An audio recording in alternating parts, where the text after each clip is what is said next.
Hello, fellow Sudokans, and welcome to Zen and the Art of the Guardian Sudoku Puzzle. It's Tuesday, the 5th of July, 2022.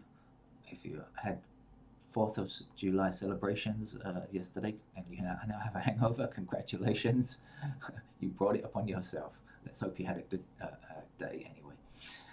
Right, today is the medium level puzzle for the Guardian Sudoku, but it's a Tuesday, and that, to be honest with you, that often means it's a very easy puzzle. Tuesday games are usually very easy, and just putting the numbers in, I have a feeling, I mean, I don't know, I haven't looked for any numbers yet, but just putting the numbers in, there seem to be quite a lot of them, and they're well distributed. And I just have the feeling this is going to be an easy game. So if you're a beginner, fear not. I suspect this one will be for you. Now, how do we play the game? So we have squares across, of which there are 9 in a row, pretty maids all in a row, and 9 in this row, and 9 in every other row. And you'll see some of the rows have numbers already in them, and some don't. Oh no, they all do actually have at least one number in them. The numbers, the highest number you can see is 9, the lowest number you can see is 1. That makes sense because we fit numbers 1 to 9 in each row. We also do the same procedure for each column, and then we have these blocks of 3 by 3 containing 9 squares, and we fit numbers 1 to 9 in those as well. How do we go about finding such a thing? Completing our puzzle, our game of Sudoku, we say something like this. This 2 is already in this row, which restricts the entire row now. No other square can contain a 2. This 2 does the same thing for this row here, right? So if we look at this block up here, you can see that these squares are already eliminated, but when we look down here, we see a 2 in this column, and that also knocks out that square there. So there is only one empty place where a 2 is not affected by intersecting 2's, right? Because there is only one square left, we know that the 2 must go there. There's no need to look for other possibilities. It must go there. The game has only one unique solution, and that's how we know it must go there. Got the idea? Right. Let's take the 2's at the bottom here and do the same thing. We have 2, I say blocking across here, meaning it blocks any other square from becoming a 2. 2 blocking across here, 2 blocking down here, and that gives us a 2 in that square there. Right, okay. Now, those were very obvious numbers, and here's another very obvious number, 6 blocking down here and 6 blocking up here. So in this particular block here, which does not yet contain a 6, only one square is not affected by these 2 6's, and we know that the 6 must fit there.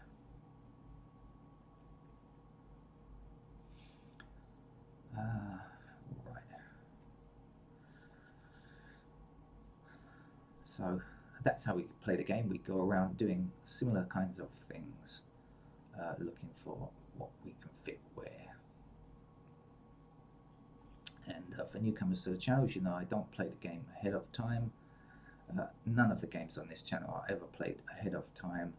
They're always my original attempt, and unless the camera crashes or something, which occasionally happens, in which case I might have to restart the game. But apart from that, they're all just me scrabbling around in the dark, trying to find the right number. For example, this 4 across here and 4 across here gives us a 4 in that location there. Now, 4 blocks down here, right? So that means that 4 is either in this square or this square. You agree? It can't come in this square because of this 4 here, right? So what does it mean? It means that we know that 4 is eliminated from the rest of this row. We can't have another 4 in this row, okay? Because 4 has to be in this square or this square. Right, 4 blocks down here and 4 blocks down here. So now we can say that the 4 must go here like this. Now, hang on to the idea that 4's still block this row here, right? And now we can say the new 4 that we just filled in blocks across here and the 4 blocks down here. And so we know that the 4 must fit there.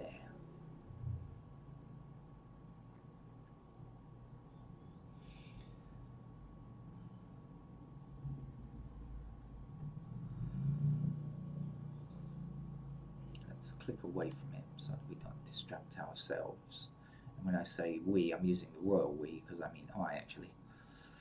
Now ones block up this column here and up this column here and across here, so that will be a 1 in that location there.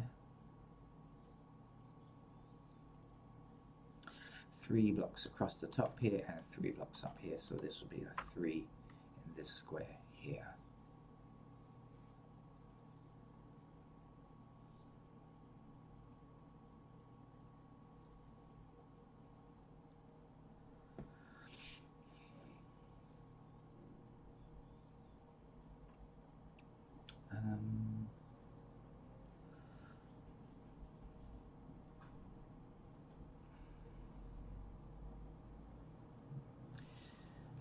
Now this block here is lacking 3 digits. We don't yet have a 2, we don't yet have a 3, and we don't have a 7. That's what we need for the whole set of 1 to 9 here, 2, 3, and 7. When we look at this square, we say, can it be a 2? And the answer is no, because we have a 2 in this column. Can it be a 3? And the answer is no, it can't be a 3. So if it's not 2 and it's not 3, well then it has to be 7. This is the kind of logic that you need for this game. It's not particularly difficult logic, but just at this stage anyway, but there are some forms of logic that can be played in the advanced level which are very tough. Okay, we have 8 blocking across here and we have 8 blocking across here and we have 8 up here, so we can fit our 8 into that square there. Now here's a different way of, or something slightly different that we haven't looked at here. This row here does not contain an 8, but when we look at intersecting 8s, you can see there's one here blocking this square, this 8 blocks this square, this 8 blocks this square. So in this row there's only one square in this row unaffected by 8s, and so 8 must fit like so. Then we can say the 8 blocking down, use the one that you just filled in easy level games, and 8 blocking across here. So 8 will fit there. Then we have 8 blocking across here, 8 blocking down here. This will be an 8, then we can say 8 blocking up here and 8 blocking up here, and this will be our 8 here. And now the 8 blocking across here and across here and up here. So you just follow the digits around. 8 is now finished. We have an 8 in every one of our 9 different sectors, or boxes or blocks or whatever you want to call these things here. So we don't have to consider the digit 8. We don't digit 8 anymore. This row down here doesn't yet have a 7, and I can see an intersecting 7 here and another one here, so I know that the 7 must fit here. We also don't have a 1 in this row, and you're ahead of me, aren't you, because you've already seen this 1, meaning 1 can't go there, 1 must be here, and now there is only 1 digit left for this whole row, so all we have to do is find out which one it is. And when we look for a 5, we can't find a 5, and so we know that the 5 has to go there.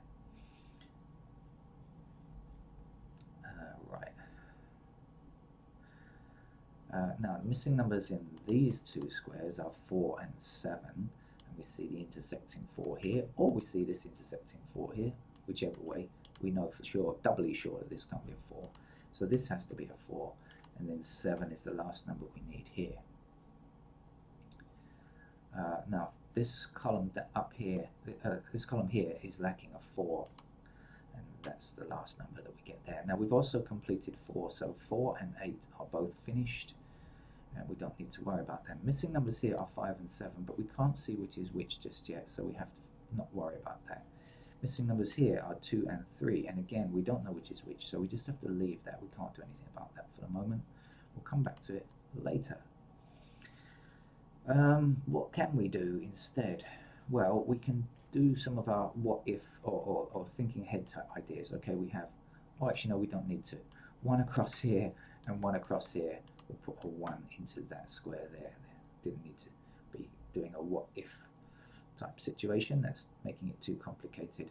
We have 3 blocking across here and 3 blocking across here, putting a 3 into that square there.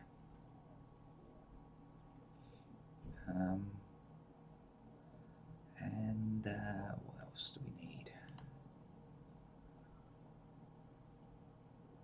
6 blocks across this row here, so that means a 6 goes there. Now 6 goes down here, that means that 6, well let's just do it like this, 6 blocks this square here, this 6 blocks this square here, and we don't have a 6 in this column yet. So we know now that the 6 must go there. Then we can use that number, blocking along here, and the 6 goes here like so. Now we have 6 across the top here and 6 up here. Put in a 6 into that square here. You see, I'm just really focusing on one number. With the easy level games, generally you can do that. Follow one number all around the board. 6 goes here, and to its final end, like the 6 now is about to die. There we go. 4, 6, and 8 are now finished. With easy level games, you can do that. With harder level games, you usually can't do that kind of thing. But here we are just playing, like I said, it's called a medium level, but it's normally an easy level on a Tuesday. This is a 3, sorry, I did that a bit quickly. 3 is blocking across here. That's a 3, then the 3 up here, 3 down here, and that's a 3 there, 3 across, 3 up here, and 3 down here. We'll put the 3 into that square there, and the 3 blocking across here. That's the final 3. Okay, now we know 2 goes in this square because that was all we needed. Here was 3 or 2. We've got our 3 already. So the 2 goes there now. 2 across here, 2 up here. That must be a 2. 2 across here and up here. That must be a 2. And 2 is now finished. Only one number across this row we need. We need the 1. Let's put it in. And then we have 1 blocking down here and 1 up here. So that's our 1. The only numbers we still need are 5, 7, and 9. We have everything else already, 5, 7, and 9. So when I look at the 2 empty squares here and I see a 7, I know I'm only looking for 5 or 9 here. And when I see the intersecting 5, clearly that means the 5 goes there and the 9 goes there. So that means that you can save a bit of time when you look for things like that. Here's the 5, that means that 7 and 9 must go in these 2 squares here. Do we have any information? Yeah, it means the 7 can't go here. So the 7 is here and the 9 is here. And 9 blocks across, the 9 goes here. I see 7, I see 9, this must be 5. 5 blocks up here, and 5 goes in this square here. I see 5, I see 7, this has to be 9, right? 9 blocks across here, 9 goes there. So I got 9, this has to be 5 and 7. I can see the 7 here, I can see the 5 here, so we know which way round this goes. 7 has to be here, and 5 has to be here. There's only one number missing from this row now. The missing number is a 7, I believe. So let's put that in now. There's only one number missing either from this block or this column, and the missing number is a 5. 5 now blocks across here, and the 5 will fit there. The last two numbers we need to get are 7 and 9, so the 7 blocks up here. Putting the 7 in that square, and the 9 will finish today's game. As I said, a medium level game is usually an easy game on a Tuesday, and that was no exception. For those of you who play all different levels and the more difficult stuff, for example, the what's it called, New York Times and the LA Times, I think I'll be able to get at least one more puzzle in, but it's going to be quite some time from now after I finish work. So bye bye.